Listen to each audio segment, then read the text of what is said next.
Hey, good morning and welcome to Breakthrough Walls. I'm Ken Walls and I'm your host, and I have an unbelievably awesome guest on the show today. You guys seriously need to get out a pad of paper and a pen and get ready to take some notes, because this woman is amazing. So I'm not even going to talk about her. I'm going to let her talk about her. So welcome, my friend Judi Fox, to the show. Judi, welcome.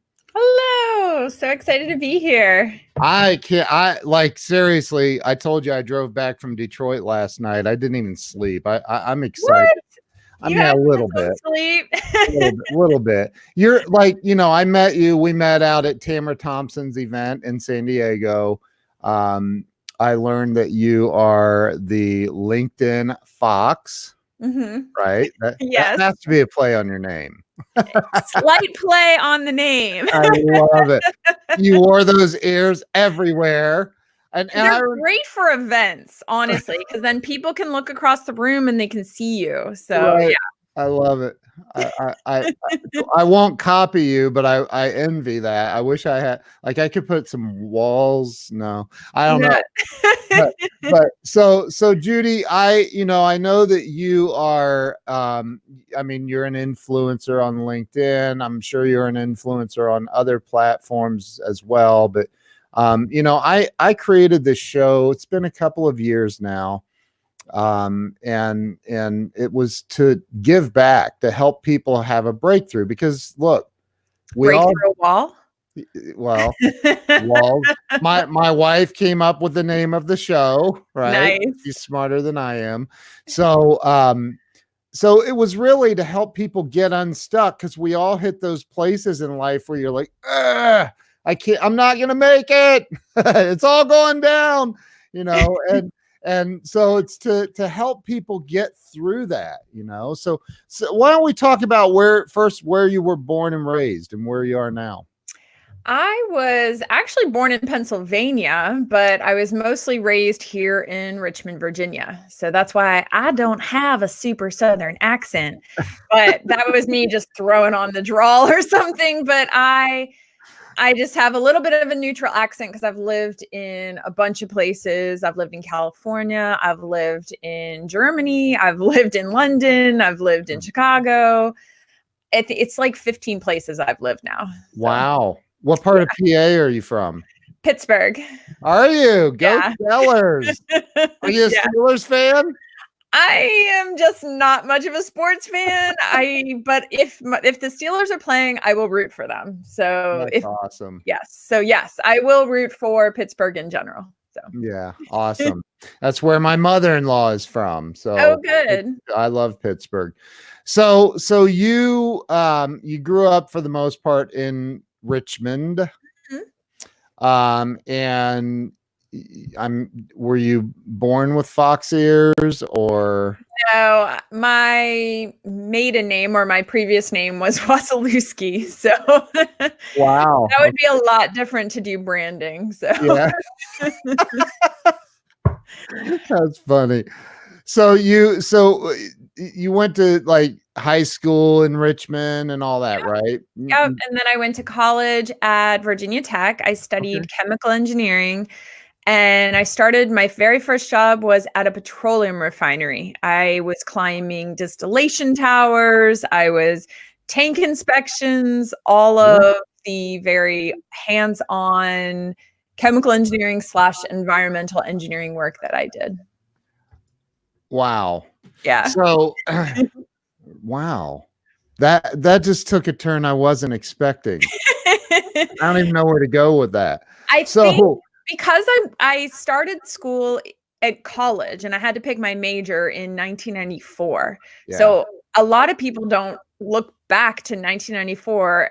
And back then, I remember going to the library, and also my dad is an engineer. And I remember thinking, I don't know what career path is even available, because our options back then were either what you knew, Yep. or what you were exposed to, or you met somebody and you could see what they were doing and go, oh, I could do that. Yeah. So actually, my dad had taken me to work and I had met somebody, and I could kind of see myself in what she was doing after I talked with her as a 17-year-old. And I ended up picking chemical engineering because of that.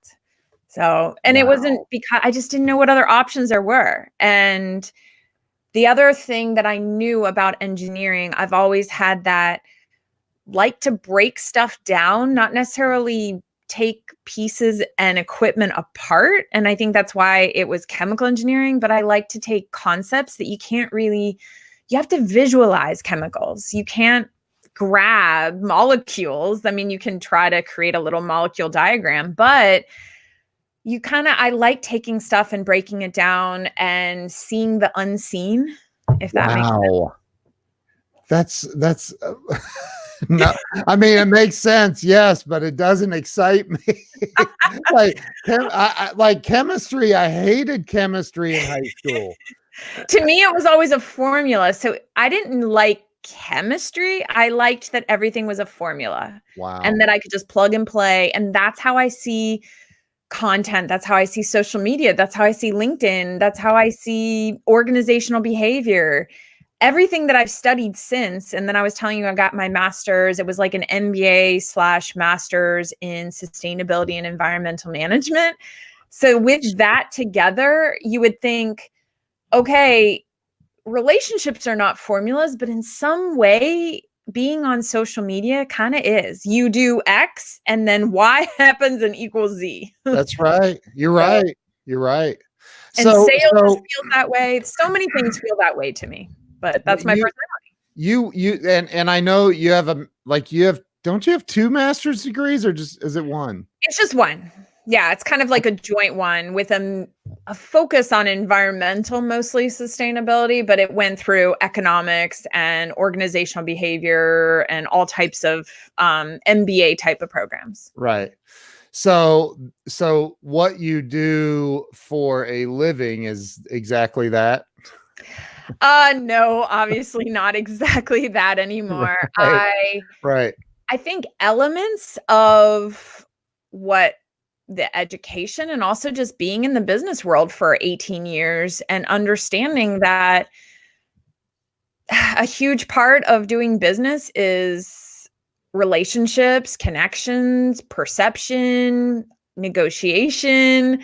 And when you start to and being able to, be on video or do public speaking or express yourself, if you can get a concept across to your boss and campaign for something within your company, that's powerful. Even in small ways or meetings, just to get a new piece of equipment installed, or to hire a contractor, or to outsource something, or to petition your boss and say, hey, we need more employee support because XYZ. You always have to be able to do that throughout your entire career as you work your way up the chain of command in either corporate or small business. Or I can't think of anywhere that you don't have to have these skills, and they translate across almost any industry. Even if you're pushing paper across the desk, you still have to convince your job or convince your boss sometimes that you deserve to still have a position and not to eliminate your position. Right. So you came out of you came out of college with a bachelor's degree. You immediately went to work in the chemical engineering world, kind of. I ended up mostly in project management, and then I would say very quickly, I ended up going up the management ladder to director, and just basically taking that path into the corporate office. So I was you worked in a company for about 2 years. So you worked for a company, though. Yes. I Yeah. got you. I worked Okay. for Fortune 500 companies for 18 years. So over the course, I ended up doing projects with companies like Tesla. I've worked with Kraft. I've worked with, so United Mm. States Gypsum was a huge company that I worked for a while, making sheetrock. So Jiminy. basically manufacturing it. Oh, stovetop stuffing. I was out at stovetop stuffing plants. I mean, it's such a random field, but so many of these businesses need to stay in compliance, need Yeah. sustainable practices that can be implemented for environmental health and safety. Right. And that is the field that I focused on. So, wow. So you, I'm trying to think. So you, as you went through all of this, and again, why did you take your ears I don't off? know. I'm just feeling like I'm so serious. And then the ear. I love it. Okay. No, like that was that, like, honestly, that was like, when I first met you in San Diego, and I didn't meet you until, we were walking, I think, outside to that party thing, but I saw the ears and I kept going, I just remember I kept looking over going, why is that chick wearing those ears? Is it her birthday? Is it like, is there something that the rest of us don't know? But it Better to drew it drew the attention. And that's what marketing is getting attention, right? Well, And I just so taking them off got your attention. I know it upset me for a second, but like, so as you went through all of this, again, this is called Breakthrough Walls, right? So it's did you hit any bumps along the way, like in college, or like that were like, oh God, we're not getting through this, or like, what are some of the things that you hit that you had to get through? I think the initial, I'm trying to think, for the very first wall that I hit was when I received my first 360-degree survey. Have you experienced any of those? Or so Uh-uh. the concept of the 360 degree is to get feedback from every, obviously, 360. Yeah. And I was being elevated into, hey, we think she has C-suite potential in a corporation that I was working for, which is awesome to be kind of tapped on the shoulder out of a Yeah. huge Fortune 500. And I ended up with a mentor who actually ended up becoming CEO of the company. And it Wow. was a very, I think I look back now and appreciate how much they were supporting me, supporting my journey, lifting me up, recognizing the talent and what I had inside of me. They put me in front of the board of directors of again, these are some pretty big names and people in the industry. And I was pretty young in my career still. Right. And that 360 survey was before I was 30 years old. So I'm now in my 40s, but I was before 30. So I was around 28 years old. And that was probably one of the very first walls that I hit, because it gave me some really good feedback, but it was hard to hear, like so freaking hard to hear. And then the other thing that happened was that is when I realized way more than I ever did how you can just be perceived and visually, that first impression. I experienced some really harsh feedback that I actually think was borderline inappropriate, because that's what Wow. also made me realize that the working world still had some struggles with accepting people of different races, different colors, different nationalities, just difference, because I was in the construction industry. Yeah. And they specifically wanted me to shift myself to, I mean, I literally was told I needed to change my makeup. I needed to change my hair. I needed to change my outward appearance to fit in more with a male dominated field, to Wow. and get higher on the ladder. And I remember sitting there going, they said things like I was too pale. I was this. I mean, they literally were telling me that I needed to go to a tanning bed or find No. better makeup. And I was sitting there taking all What? this feedback. Yeah, it was very interesting. And then They also said I needed to work on my tonation of my voice to lower it, to make it more male and assertive. And now that I've been, the many more years I've had since then, I can understand that there was a way to express to me that perception does matter and that I could shift some things, because Yeah. I do think the way you end sentences can be either on an up note or a down note, more authoritative tone. But that the way they expressed it back then, back in whatever year that was, Yeah. prior, I don't know, early 2000s, it was very, you just need to be more male. And my mind was like Oh now. my And then God. I remember sitting down with HR and saying, would you tell somebody who had a different skin tone they were too black, too yellow, too red, to what? Like, what color do we have to be? Oh my gosh. Yeah. So there, that was a pretty big eye-opening experience. So That's insane. yeah, There's no way you could do that today. No way. that was rough. Oh my gosh. So did you lower your voice? I'm just kidding. You know what I ended up doing later on in life? Because I did recognize the power of communication, Sure. to broadcast your authority, Yeah. to show up with a certain, I didn't change my voice, but I did take some coaching voice lessons at one point, Wow. because I wanted to figure out if there was something I was doing that was not serving me, that I just didn't know that I was doing. I was ending probably more statements with a question mark. Instead of going down at the end, I was going up. Or certain things that you do that you just don't realize you're doing. What course did you take? A class, a course? Did you? No, I'll give a big shout out to Melissa Hurt, who had been somebody that I was connected to in high school.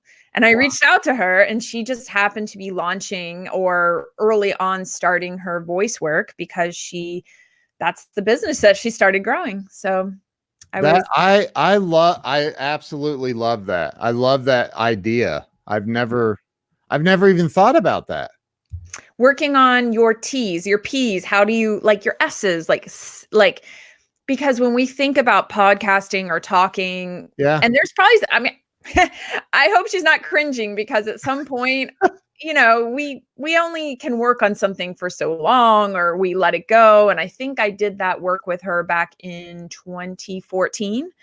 And it took me years to decide that that would serve me. And that's what's interesting. It's not, I feel like so many people want to put pressure on other people, but I had to be ready to do that voice work and come from a place of really wanting to own it, versus just somebody telling me I needed to talk more masculine.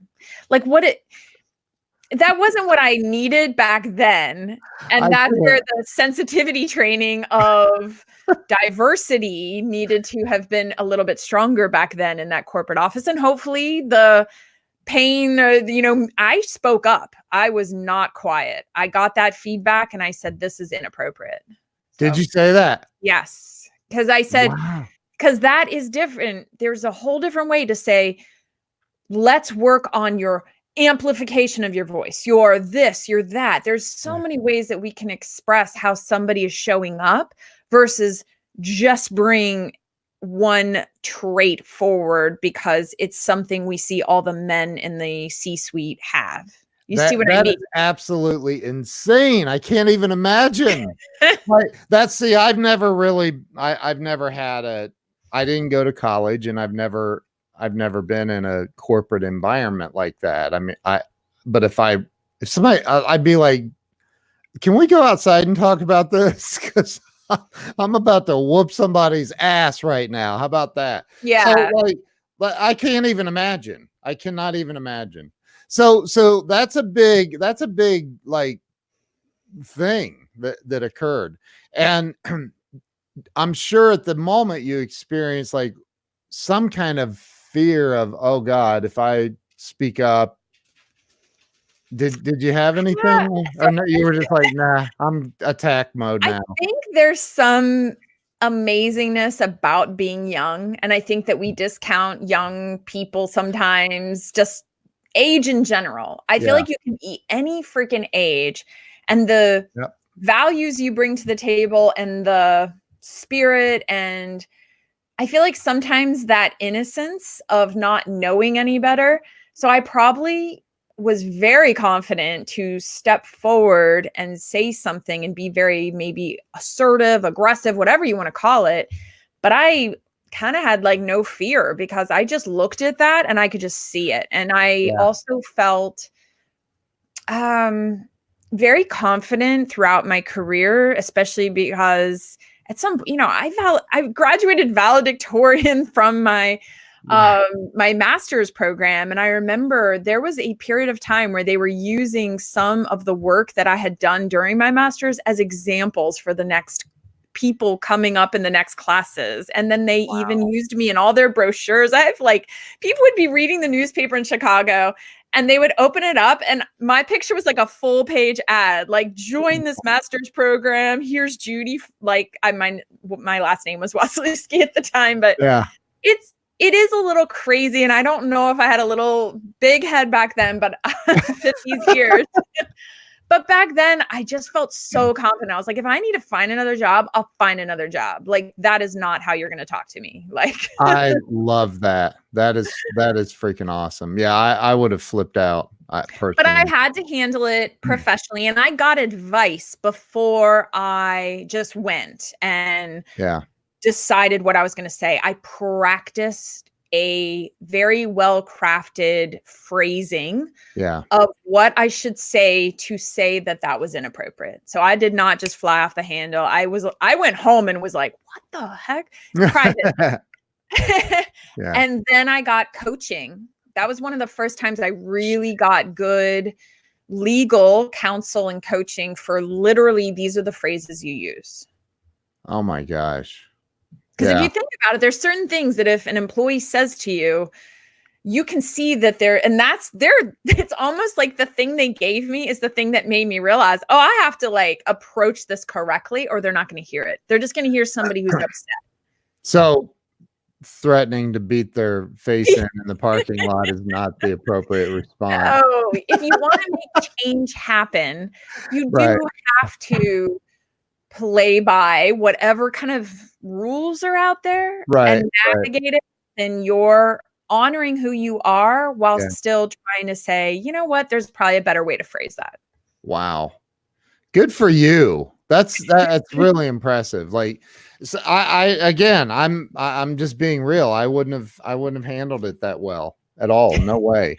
It wouldn't have gone down that way. So good for you. My hat is literally off to you. So when along the way here, you have, I mean, you've got a pretty big brand. I think I have the honor and privilege of being friends with you on Facebook as well.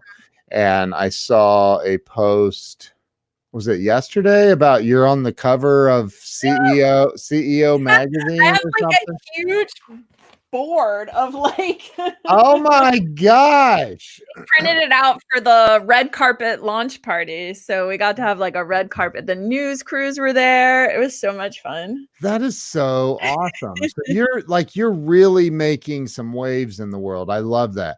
So where along the way, and I'm sure that wasn't the only job you've had working for a corporation. I would imagine you. Yeah.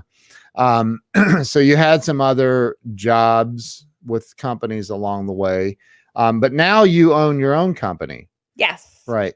And so at what point, because I've talked to, I mean, I've been in sales for more than 30 years and, I've talked to a lot of people that are like, I need a guaranteed salary and blah, blah. And I'm like, I don't even know what that feels like. Like, how's that feel? Like, you know what I mean? Like,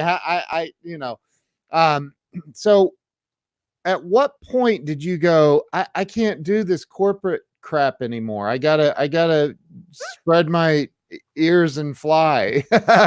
Like, when did that happen? It happened in so in 2008, 2009, during the crisis, I was let go because my position was, there were just too many people working in the same, they were like, okay, can we have 3 people do what we currently have 10 people doing? Right. You know what I mean? Yeah. So, and I voluntarily offered to leave, which maybe some people would look at and be like, well, that's crazy. But I packed everything up in storage, rented out my townhouse, and then traveled for an entire year. So I went to countries like, I lived out of a van in New Zealand. Like I was still in this kind of world of 2008, 2009, right in the crisis. I just was in a perfect position to kind of do that. I had saved money. I just was able to do it. And Wow. then, and so I didn't approach it like other people where, yes, I still was probably sad that I didn't have that job. I really, really loved working at that company Yeah. and for the people I was working with, but it just the timing. It was crazy how kind of good the timing turned out. And that's when I got active on LinkedIn. So during that year of traveling and living all these different places and going to all these foreign countries, I also learned that when you are networking and connecting, a really, really good way back then for me was LinkedIn. And so I started building my network on LinkedIn, connecting with professionals so I could just maybe have a couple contracts during the year. Because to me, doing the environmental work that I was doing for the last 10 plus years was not that hard because it was something I just knew how to do. And I reached out to some CEOs of small 10, 20, 30 sized people companies. And during the crisis, what would happen is they would just need to pull somebody in for a quick project that maybe had the exact expertise that would help them win that contract. Mm. So that's how I ended up working for some smaller environmental consulting firms and just would put my CV together, started networking, meeting up at coffee shops, getting in with the CEOs through networking. And that was all the contracts were built. And all they had to do was pull the trigger whenever they got and they would reach out and call me and say, hey, we got a $30,000 contract and here XYZ. So it was Wow. pretty amazing because I didn't really, it was like a balance. Like I was like, well, this is freaking awesome. And my pipeline is filled because I put all the pieces out there, built it out. And then all I had to do in a way was not worry and just kind of wait to see if something would come through. Like, Now, because all is my this fishing lines were out. so? But is this like all the time that like you were in New Zealand doing this, or you I came was back? in Germany. What? I just didn't tell anybody. I didn't change where I lived. I said I still lived in Virginia. Yeah. And that's what I would do. And anytime I came back to the US, I would just make a list of, okay, I know this person lives in Pittsburgh. And I would reach out and say, hey, can you meet me at this coffee shop on this part of the drive? And so I've literally just always done that. It's Wow. something that networking, and I used to listen to the National Speakers Association on like books on Yeah. tape. Yeah. Yeah. And I've always been really like my shelves are covered by like Peter Drucker and I don't know, like any kind of management, Yeah. negotiation, leadership. Those are just books I loved reading. So That's incredible. So you became a um via baptism by fire by your own choice, by the way, right? Like yes, it you was by chose my own this. choice. And it was crazy how I never thought I would have my own company. I just assumed that was like a gap year. Yeah. So the whole energy behind this was always to get another corporate job because I was Wow. not looking to. I think that's why that had a certain vibe and a certain energy around it because Yeah. I was relaxed. I was just saying, okay, if my goal is to get a full-time job, Right. best way, it's almost like I'm doing little intern projects Yeah. for these CEOs or these companies. It's either going to show no gap on my resume, Right. number 1, and then number 2, I'm able to use these and say you're a great recommendation and referral, right? Like Yeah. it all just kind of clicked and I said, okay, step 1, step 2, step 3. And that's again, it's like a formula in my head. I just created a formula. That's that. So, wow, that's insane. Like, no, I mean, yes, people figure out how to get through stuff, right? But like you took it to a different level, like, and you figured out how to market yourself and your services and on LinkedIn. Yeah. And that's Through the something. DMs, not through making content. It was all through Ah, the direct messages. okay. And so I know you teach some courses, you do some coaching, you have do you do groups or do you do one-on-one, or how do you do it? I have one-on-one and I have a group. And then I Okay. have a VIP service that is done for you. So I do Okay. have that too. So with LinkedIn, and is that your primary focus, or do you focus on other That is things? all that I do now. All I do is what I LinkedIn. call my LinkedIn Business Accelerator method. Okay. And I can implement it and get results from my clients. So I just implement the same thing over and over. And it's based on very sustainable business practices that have all Wow. been culminated from all of this activity throughout all these years to lead into like business. What actually gets business? What are the Right. actions that it's like everyone gets a capital credit card and Yeah. you're able to kind of swipe it for social capital. How do you get recommendations? What does that look like? And how do you not lose that capital credit? How do you basically not annoy your audience and push them away but Right. still be assertive? And so people, like, I was listening to a podcast this morning talking about sales, and it was talking about scarcity and, the different mindsets of limited time, scarcity, Yeah. urgency in making a decision. Well, there's ways you can do that where you literally make somebody feel like they will never want to buy from you ever again Yep. because Right. you've pushed them so hard. And there's a way to push somebody with kindness. And there's a way to have scarcity that's real and authentic Yeah. scarcity, and we can smell fake scarcity from a mile away. Amen. I like look, I'm all about marketing via DMs. Mhm. However, there are some people that need to like stop, like for real. Yeah. I mean I on this happens on Facebook quite often to me, but like I'll get a DM. Like I got a DM the other day from a guy that I've been like ignore, and he's like, "Hey, I set up a GoFundMe link for my my big project. If you," I'm like, "All right, dude, you're blocked." Like I just couldn't take it anymore, right? So there is a right way and a wrong way, is what you're saying, and Yeah. you're teaching the right way. It sounds like. So what do you think, in your opinion? What are the maybe two or three biggest mistakes that people are making to market their business on? And I don't want you to give away all your secrets, obviously, but I what think are, I could probably give them all away and and still they still would it's mess all it up. about action, right? Taking Right. Yeah. action. So What are the biggest mistakes people are making trying to market themselves on, we'll say LinkedIn, but social media in general, in your opinion? I think the first mistake every single person seems to be making is just thinking about themselves first. Mm, And if you come in with thinking about yourself first, you're not actually spending time finding out what your audience wants you to talk about, what your ideal client wants you to talk about.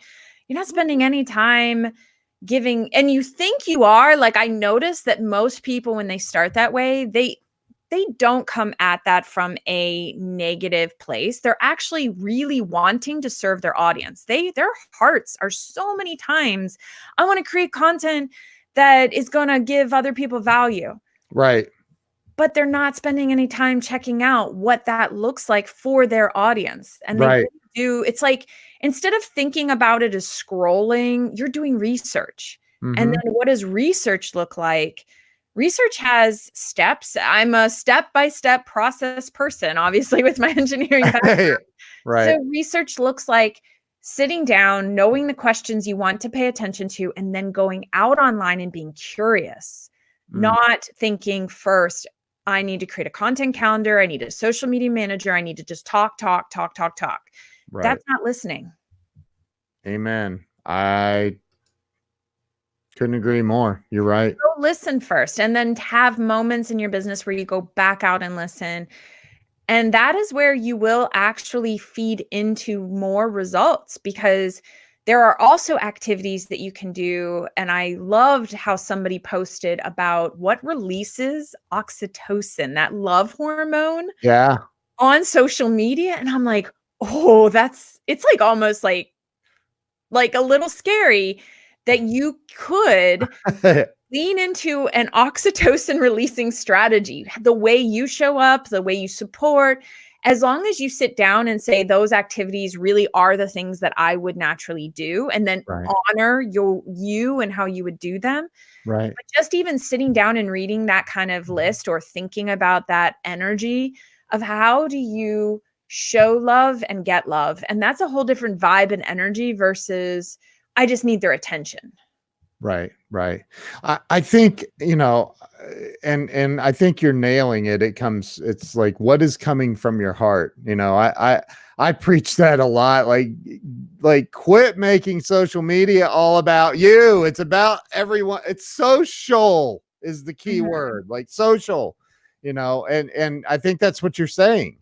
Yeah, how do you relate to the people who need your help? Because relating to somebody is actually the thing that's going to make them feel seen and heard, Yeah. and it's probably going to be the thing that helps get them the transformation. It's not more information that we all need, we need transformation. Yeah.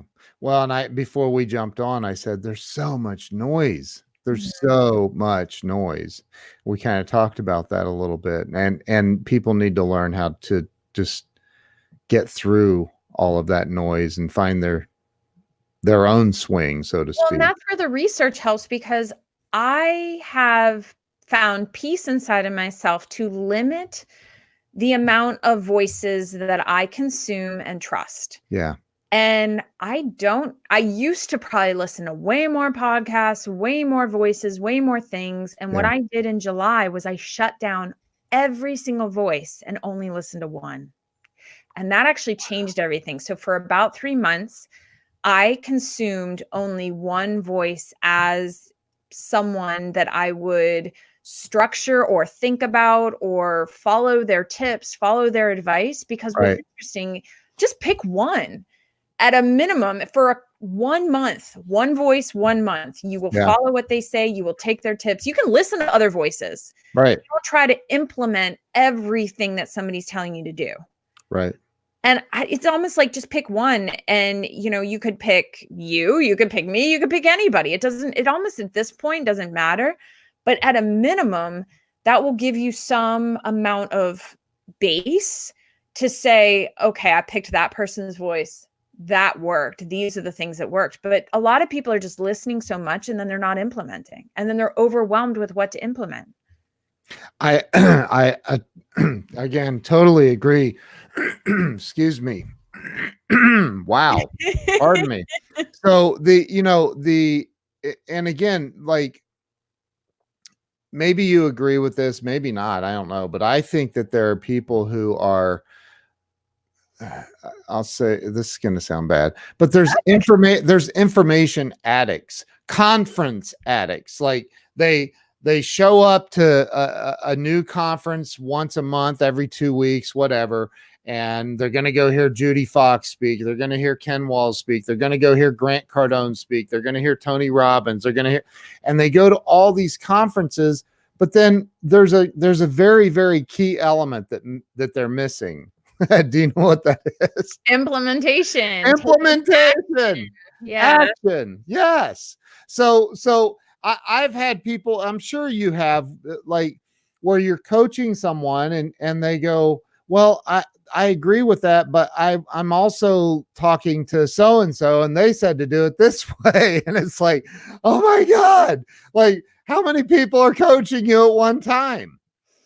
Well, and there's two more things to that is, I have nothing. I love the big names. I have them on my shelves. I Yeah. have their advice all Yeah. over my world. Yeah. But here's the other thing. I don't look at every person that I'm following and think there are some people that I say I would not want your lifestyle.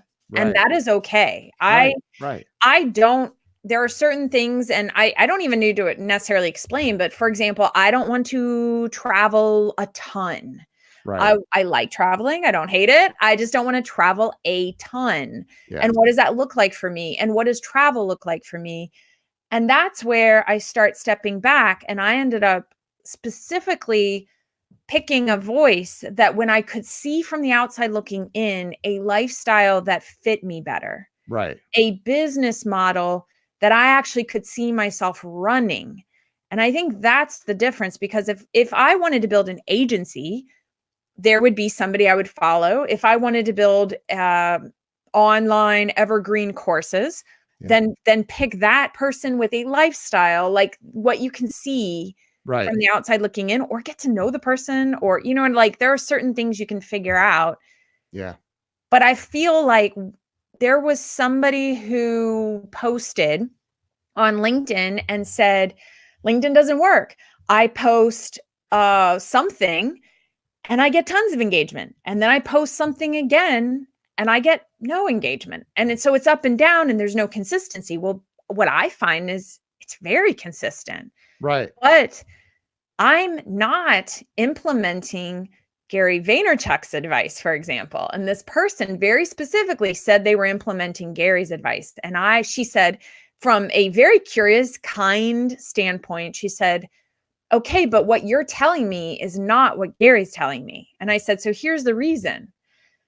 He has an audience of 3.7 million Right. hot leads of people who are dying to jump on and be an early commenter on his posts on LinkedIn. Yep. That's just the facts. They want to be seen by him. So being an early commenter means on Gary Vaynerchuk's posts, he has people like scrambling over themselves to be at the top spot of commenting on LinkedIn. If you want to build an audience that is scrambling over themselves to be a top commenter, that's a whole different strategy than what Gary can teach now from a hot lead audience. Truly, 1000% correct. I totally agree. I'm getting a weird thing on my face. I'm realizing. Hey, the sun's out. That's good. That's good.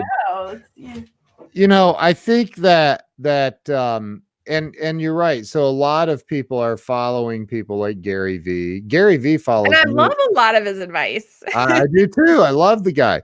I talked about this recently, that Gary follows me on Twitter, and it's like that's awesome, but like you know how that happened? He was on a live stream and he said, hey, if you buy my book or a certain amount or whatever, I'll follow you or what. And so I did, and he did. That's awesome. So, yeah, like wow.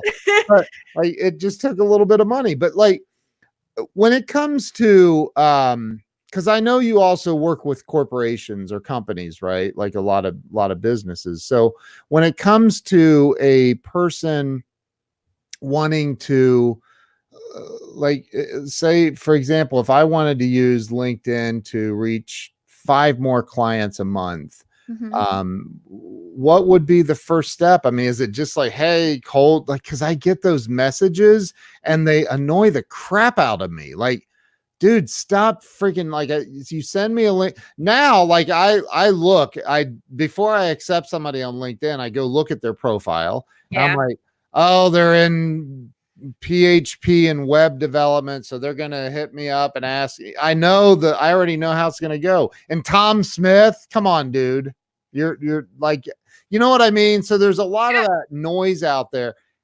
What's the first step that somebody should take to go start building on LinkedIn? Be other focused. Go out and find, if you wanted to fill your pipeline with 5 clients and you could literally list out their names or the company or whoever you want to get in front of. Yeah. You could list those 5 people out, because I believe in that human to human marketing. When I was working for these major companies and I was deciding who we could subcontract for a Tesla project, I'm just a human who wanted to find other good humans to work with. It was not I get frustrated by the whole B2B, B2C. Like I am a gatekeeper at a company and I happen to be a human. Right. So that's why Right. I feel like we get lost in these bigger concepts and we literally forget that there are gatekeepers at these companies in procurement, in process management, in Yeah. project management. And when I was running a project, I had the ability to send out requests for proposals.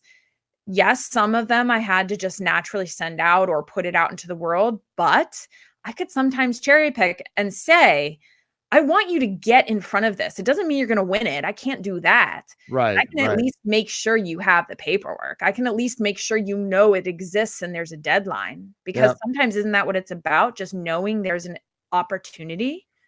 Yep. So I think, again, starting out, if you list those 5 people, go check out if they are active on LinkedIn, then go support their content, because that's going to release that energy exchange of social capital. But it's Yes. got to be a good comment. It can't just be great post. There's thought leadership commenting, and that is what I coach. I don't just coach how to make a comment. I coach how to be unforgettable in your comments. And authentic, I would Yep. assume. Yeah, and then you can turn your comment into a piece of content for yourself.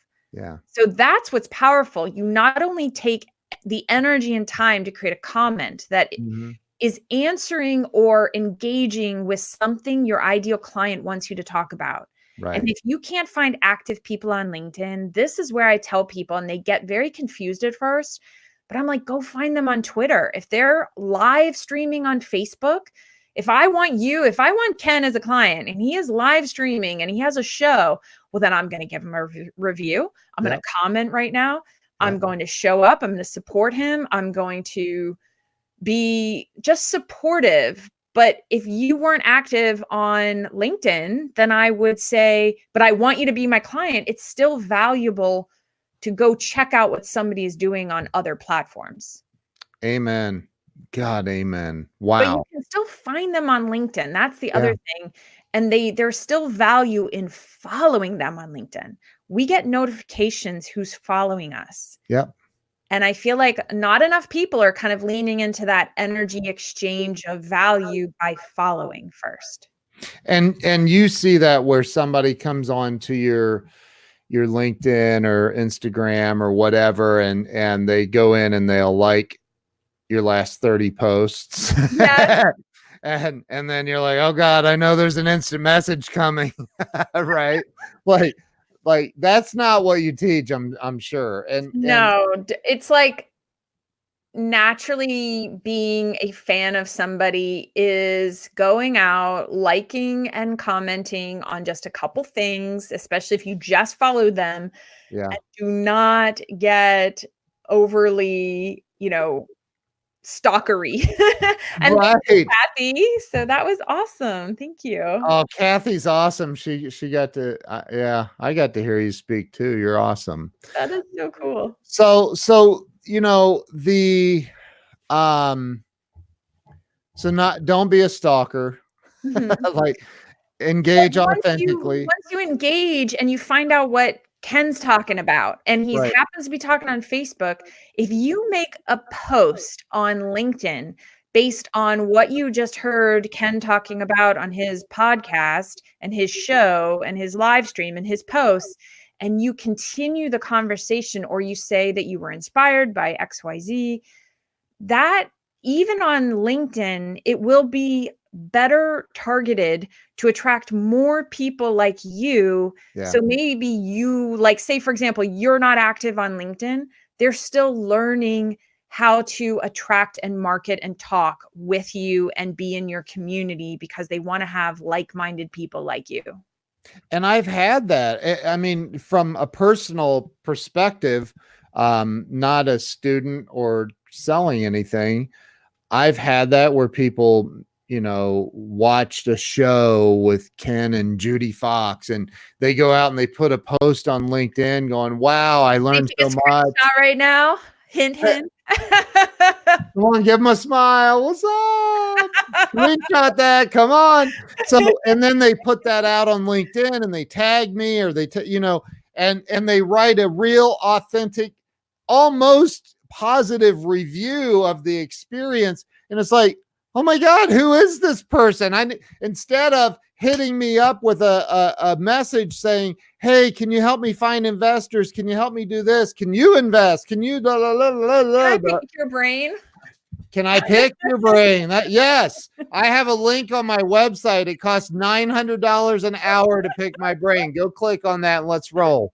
So, and again, but on the flip side of that, I will give attention to somebody that wants to help me, that wants to promote, right? Like, Yeah. well, I mean, Grant Cardone did that for me. If there are people who come across in a very authentic way, and they show that they are literally going out of their way to support the crap out of you. Yep. You're probably, I end up saying, like, is there any questions I can answer for you? Like, because you're asking, first of all, they're probably going to ask some really good questions. So that serves you too. It serves them. It's like this thing. And so the other day, one of the leaders of a community here in Richmond, RebelCon, and Shannon Siriano reached out, and she's been on my podcast. She's been incredibly supportive, and she just sent me a potential client. And so she asked me a question, and I went all in on answering. I gave a 5-step plan for literally customized for what I think she should do to build on LinkedIn for the community. Yeah. And she was like, whoa, I was not expecting that, like, 5-step plan. It was all laid out. It was very clear. Wow. And that's the thing. It's because I literally have spent the last year interacting with her. She's been so supportive. She's put me on stage. Like, you know what I mean? Like, we've had this back and forth that just continues to grow. And so it's like, what did it hurt me to continue the relationship that we've already been building? Right. That's different than, Judi, I need your entire program and everything that you coach and teach. Like, for free. Right. There's a different level of you know what I mean? Like, I definitely do. And I think anybody with a brain that's watching understands, she just came out of the blue and said, Judi, what do I do? I mean, literally, I have probably expanded my business just being connected with her. And she's, the ability to expand the community that is forming in Richmond that I love. Yeah. I'm happy to do that because it's a part of the world that I'm loving. So it's like win-win. and that's what people really are missing, that genuineness, being authentic and real, and really genuinely trying to help other people. Because again, it goes back to, I'm friends with Zig Ziglar's kids, and Julie Ziegler's a client of mine, and my favorite quote ever of all time is, if you help enough other people get what they want out of life, you will have everything you want in life. Mm-hmm. And it's so true. It's true. It's like the spiritual laws. I think that's Deepak Chopra's that are, give what you want to get back. If that's the thing that you want back in your life, if you need more love, you may have to go out and give more love. If you need more business coming into your world, go out and refer a bunch of good people, good business. Like, what does it hurt me to send, unless I have to know you and I have to know your work product, and I do have to be able to authentically inside of myself know that I'm probably referring a good person. Right. But once I have a network of, say, 3 to 5 people that I know confidently, I'm happy to refer to. Right. There is no downside to referral. And I'm not necessarily thinking, oh, I need to get something back. I just keep doing it. And I notice that these people end up referring people back to me all of a sudden. Like, it's just this, like, but you don't it's not everyone in the universe. It's like 5 to 10 people. And, I don't know. We were out there in San Diego on the influencer panel thingy. And that's your authority. Right. And I look around that room, and there's a lot of amazing people, and there were a lot of amazing judges on the panel. And I can remember thinking, how did I get here? Like, how did this happen? But what you just said, it made me think just now, like, that's how it happened. Mhm. I genuinely Someone care. vouched for you or you vouched for them, and Yeah. And Tamara, she's been a guest on the show and I love her to death. And Danielle, I love her. I mean, there's some amazing people, but it was like, there's 7.5 billion people on this planet. How did you and I end up sitting in that room as judges? And, you were a speaker, like, how did that happen? And it's like, well, when you stop caring as much about what's in it for you and you start helping other people, then life will just naturally expand. I yeah, think that's what you're saying, right? yeah. Yeah. And Tamara I just got her Christmas card, and she spent the time to pick out a couple pictures and have them printed that are of me and her, or Yeah. me and the group picture we took at the event. Yeah. And I just sat there for a minute, and it's not something I just want to hang up and you see the front of the card. I have the card open on Yeah. my counter, and I'm like, that because it's pictures from the event, and I'm like, Yeah. that's so powerful. It's so Like, powerful. And thank it's, you. Yeah, yeah. and we're talking about it now because Yeah, it's we are. not just a random card that I got. Yeah. So yeah, it was really nice. I loved it. That's incredible. So, let me ask you this, and I cannot believe we're at 56 minutes already. I That's know, I never insane. wanted to end. Jeez. But I do ask everybody this question. I, again, I believe people get stuck. They get stuck in the stories they're telling themselves about past events and blah blah blah, all of the different things. But what do you think, in your opinion, is the number one thing that's holding people back from success and true happiness in life? Taking any kind of action.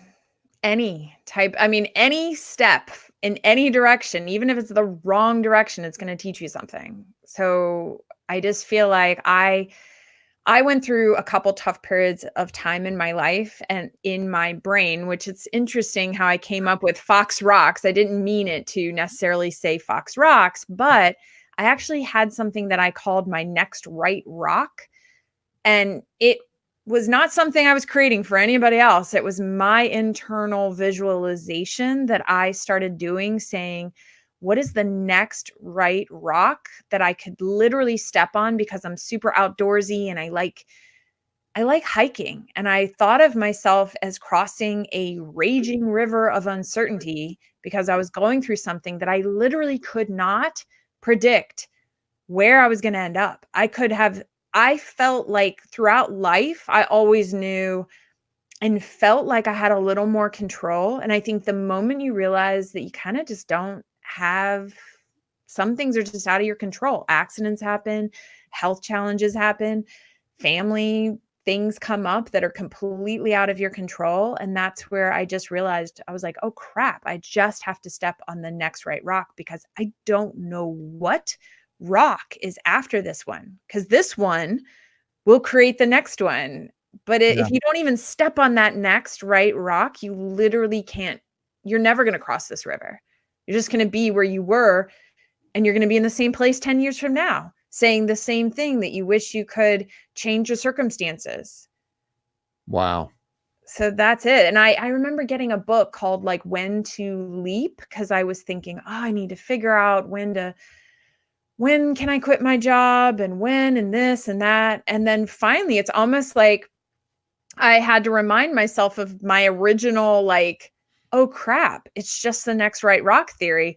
Okay, what is the next right rock to step on? Because I literally could not see how this would all turn out. And just the same way with not having like that steady paycheck, it's Yeah. literally sitting down and getting honest with yourself and shutting out the noise and getting honest with what is the next right rock. Because if I waste some of my time and my energy and effort, I'm not going to fill my pipeline. And then that's not going to feed me and my family. And I'm not going to have any money coming in. And then you're stressed out. And then you think you have to go back and find a full-time job. And so what is the next right rock?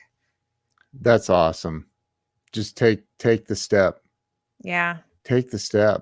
I Sometimes it's not easy. It is so not easy, but It's it not. is literally just taking a step onto whatever that rock that is. And you I feel like we all know kind of what it is. Sometimes the next right rock can be literally just looking at your thing and saying, I need to right now only listen to one podcast, put my phone down, make a list of what I learned, and implement one of those things. One That's thing. it. One. Take action. Take the step. All somebody could do today, if they wanted to get active on LinkedIn, is go do one comment. Pick one person that, me or you, 2 comments. Yeah. Okay, you can pick 2 just for today.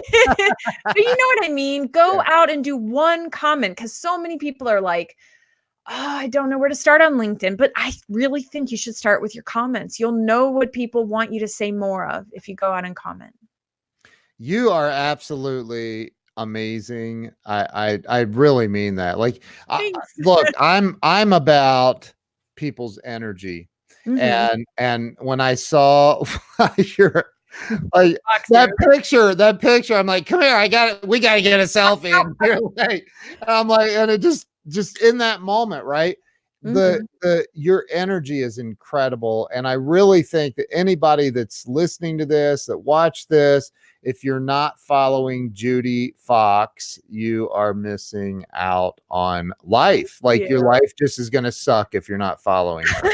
So like, you have to. Yeah. So, and what's the best place for everybody to friend request you, follow you? What's Let's just all go to LinkedIn, and it's JUDIFOX, and I always have the Fox emoji. I think I'm the only JUDI. That's the key. And JUDIFOX.com is my website. I put your name back up on the screen. So Judi Fox. Or if you can't, I'm like, sometimes people just remember #FoxRocks. And if you make a post and you use #FoxRocks, I check that hashtag on LinkedIn. Wow. What about Instagram? And same thing. I use JUDIFOX Rocks. Judi Fox Rocks is my handle. And I love Instagram. I really, really enjoy Instagram meets LinkedIn, because I feel like Instagram stories can be repurposed really well for LinkedIn. Okay, real quick, and I wasn't going to even bring this up. What about TikTok? I am on TikTok. I have a couple of videos. I've won at 500,000 on there. I have. You do?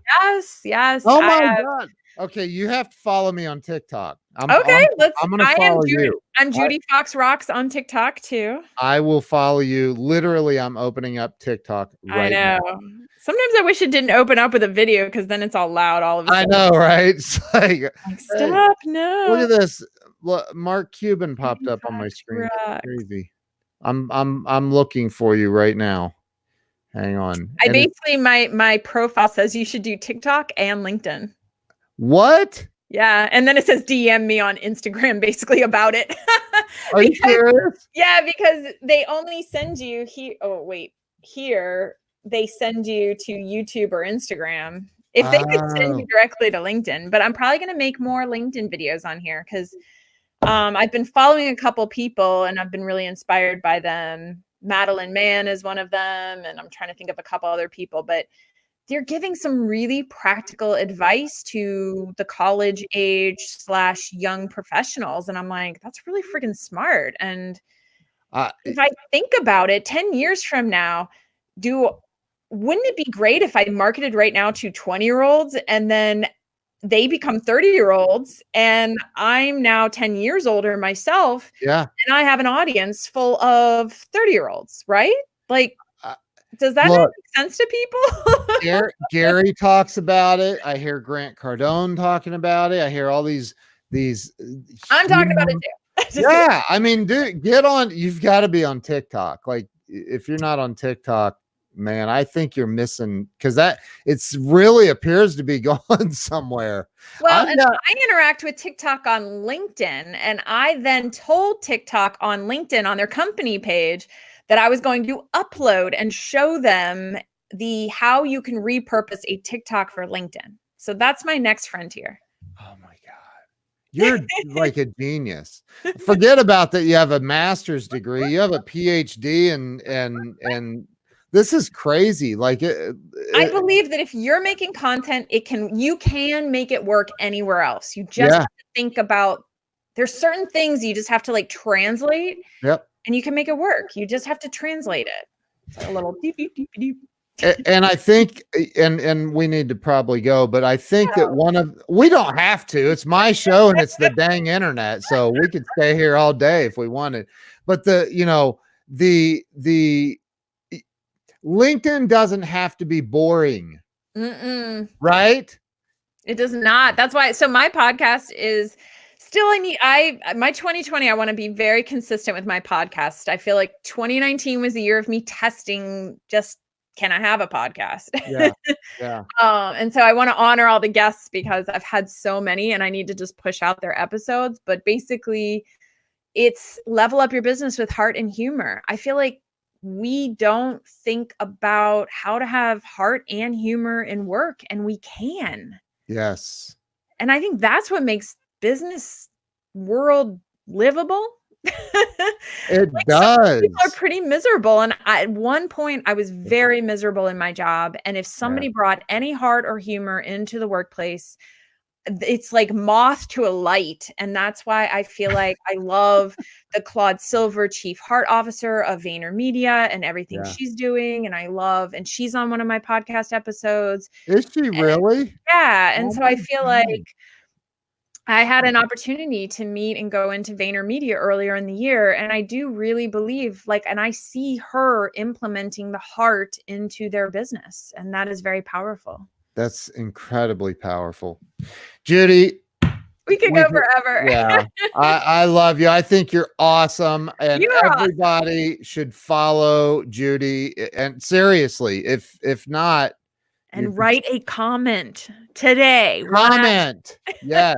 And say, I heard you on Ken Walls' show. And then we'll have to repurpose this and put it out on LinkedIn to show people how to repurpose a live. Oh, this is going to be on, because right now we're broadcasting to 4 Facebook pages and YouTube live right now. Right. Awesome. And it's going to be on LinkedIn. If LinkedIn would approve me to be a live broadcaster, I've applied twice. I don't think it's gonna. You have very many videos out on LinkedIn? No. Well, no. So I've noticed there's kind of so I have gotten live, but I've heard that you have LinkedIn Live? Yes. So I've heard, and again, it's all sometimes speculative what you hear, but there's an element of them checking your video feed. And if you have videos showing up on camera, talking with the camera, posting videos, they're more likely to give you live. All right. Well, it's time to turn it up. Turn up the video production. 1-minute videos, 30-second videos, short. Do it. Yeah. It's from TikTok or Instagram stories.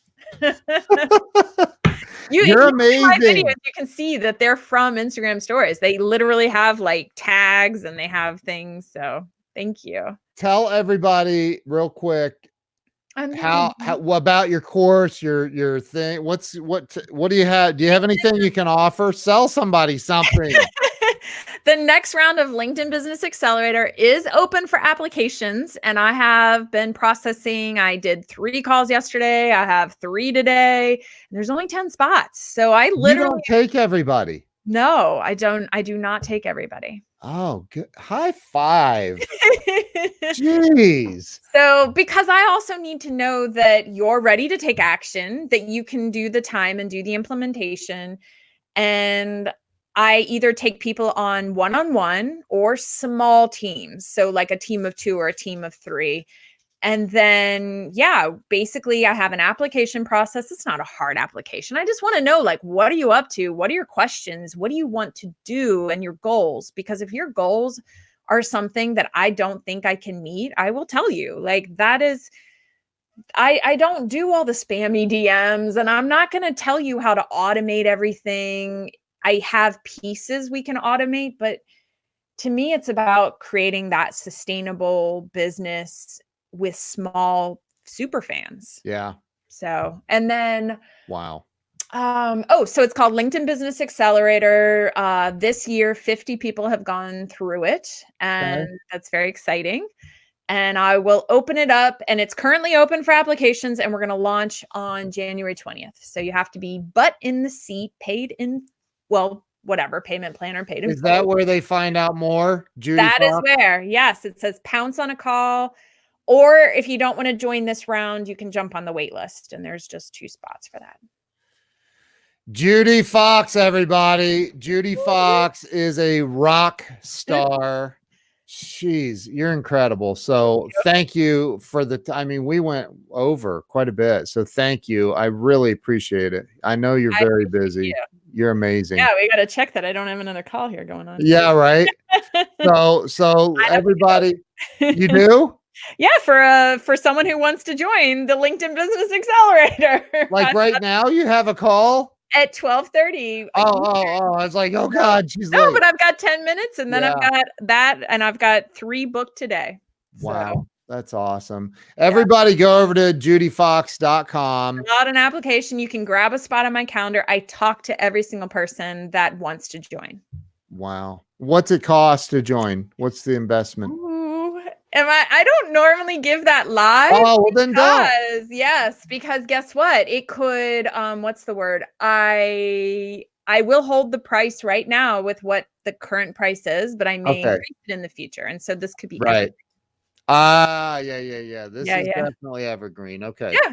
So right now the price is still like what people paid for the last round. That's what you'll pay for this one. So everyone's kind of the same price, but yeah, I mean, I'm hitting like 60 people now going to go through this. And at one point, I'm probably going to turn this into evergreen course you could take. And then working with me will cost a different amount. And tell them about the guy that's outdoing you that took your course. Oh my gosh. I love Chris Lonas. He hit 1 million views in 90 days. And that's crazy. He grew his personal hashtag with he followed all my tips, all my advice. He just literally just did every single thing I said. Like 1 million views in 90 days. Yeah.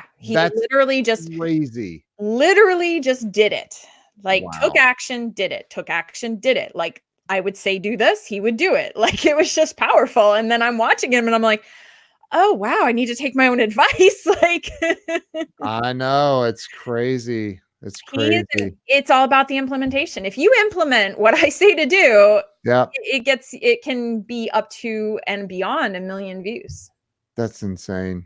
In 90 days. So you're producing ninjas.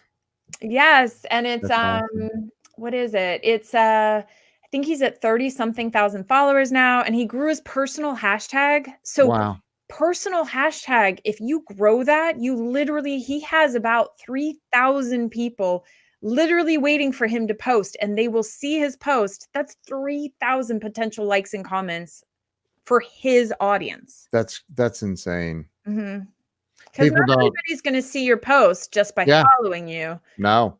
But your personal hashtag, they will. People don't get it. I love it. You're awesome. Follow Judi. Make sure you follow her. Go apply to be a part of the LinkedIn Business Accelerator. Yes. Love it. You're awesome. Thank you. Don't hang up on me. You guys have an awesome day. Thank you so much. And we will see you later. Thank you, Judi. Thank you. Let me end this.